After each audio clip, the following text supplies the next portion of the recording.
Hi friends, అందరికీ నమస్తే. Welcome to the sixth episode of a path to self motivation series. ఈరోజు ఎపిసోడ్లో మనం క్రియేటివిటీ గురించి, అలాగే ఇన్స్పిరేషన్ని ఫైండ్ అవుట్ చేయడం ఎలా అనే అంశాల గురించి తెలుసుకుందాం. బిఫోర్ దట్, నా ఛానల్ ఎవరైనా కొత్తగా చూస్తున్నట్లయితే please do like, share and subscribe to my channel yours Yashna.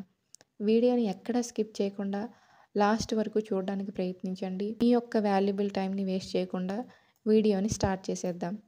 ఈ వీడియోలో మనం క్రియేటివిటీని ఎలా పెంచుకోవాలి, అలాగే ఇన్స్పిరేషన్ని ఎలా పొందాలి అనే అంశాలను తెలుసుకుందాం. క్రియేటివిటీ అంటే ఏంటి? అసలు ఈ క్రియేటివిటీని యూస్ చేసుకొని మనం లైఫ్లో ఎలా ఇంప్రూవ్ అవ్వచ్చు? Painting, writing, cooking, dancing, singing ఇవన్నీ క్రియేటివిటీకి ఎగ్జాంపుల్స్. మనలో ఉండే ఐడియాస్ని బయటికి తీసుకొచ్చి క్రియేటివిటీని ఎలా ఎన్హాన్స్ చేయాలో తెలుసుకుందాం. Techniques to enhance creativity.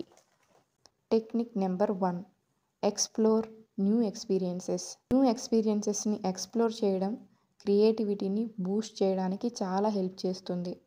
Different hobbies try చేయడం, డిఫరెంట్ ప్లేసెస్ విజిట్ చేయడం ఇవన్నీ మన క్రియేటివిటీని పెంచుతాయి. నేను రీసెంట్గా పెయింటింగ్ అనే హాబీని స్టార్ట్ చేశాను. ఈ హాబీ నాకు చాలా డిఫరెంట్గా అనిపిస్తుంది. అలాగే పెయింటింగ్ చేసేటప్పుడు నాకు చాలా డిఫరెంట్ ఐడియాస్ వస్తున్నాయి. Technique number 2, stay curious. క్యూరియాసిటీని మెయింటైన్ చేయడం చాలా ఇంపార్టెంట్. ఏదైనా చిన్న విషయం గురించి క్యూరియస్గా ఉండడం, దాని గురించి తెలుసుకోవడం మనకి న్యూ పర్స్పెక్టివ్ని ఇస్తుంది. ప్రతిరోజు ఒక కొత్త టాపిక్ గురించి ఆర్టికల్ చదవడానికి టైం ఎలకేట్ చేసుకోండి.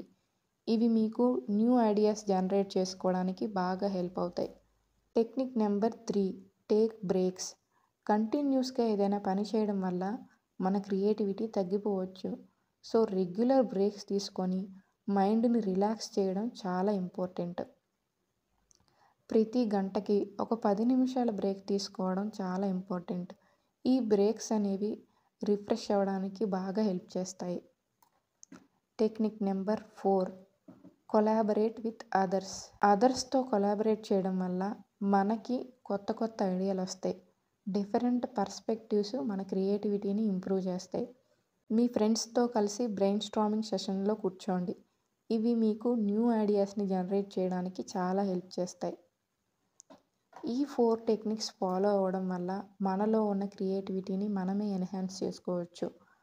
అలాగే ఇన్స్పిరేషన్ని ఎలా ఫైండ్ అవుట్ చేయాలి? Finding inspiration. ప్రకృతిలో ఉంటే మనం ఎప్పుడూ ఇన్స్పైర్డ్గానే ఫీల్ అవుతూ ఉంటాము. నేచర్లో టైం స్పెండ్ చేయడం వల్ల ఇన్స్పిరేషన్కి చాలా హెల్ప్ అవుతుంది. గ్రీనరీ, ఫ్రెష్ ఎయిర్, బర్డ్స్ చిర్పింగ్ ఇవన్నీ మనల్ని రిఫ్రెష్ చేయడానికి హెల్ప్ చేస్తాయి. వారానికి ఒక్కసారైనా సరే పార్క్కి వెళ్ళండి, నేచర్లో టైం స్పెండ్ చేయండి. ఇవి మిమ్మల్ని మీరు సెల్ఫ్ మోటివేటెడ్గా ఉంచుకోవడానికి, ఇన్స్పైరింగ్గా ఫీల్ అవ్వడానికి హెల్ప్ చేస్తాయి.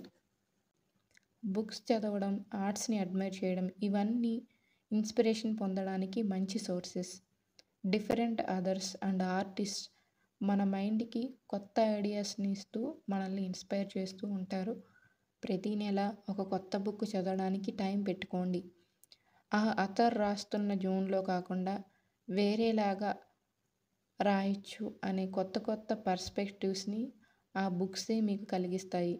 ఇలా కొత్త ఐడియాస్ రావడం వల్ల మీకు మీరే ఇన్స్పైరింగ్గా ఫీల్ అవుతూ ఉంటారు. క్రియేటివిటీని కూడా మీరు పెంచుకున్న